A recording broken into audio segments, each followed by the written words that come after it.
ఈ రోజే డౌన్లోడ్ చేయండి. మీ ఫేవరెట్ షోస్ చూడండి.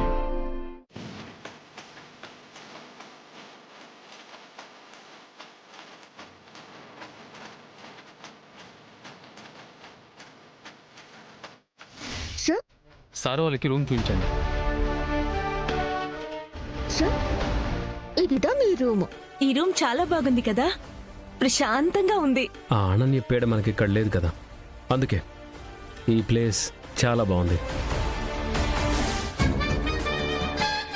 అమ్మా, మొత్తానికి వీళ్ళున్న చోటే సెటిల్ అయిపోయాం. ఇంకా ఈ కప్పుల్ని వేసేసి ఇక్కడే కప్పెట్టేయాలి. చీర నెయ్యకుండా నేనే నిన్నాపుతా.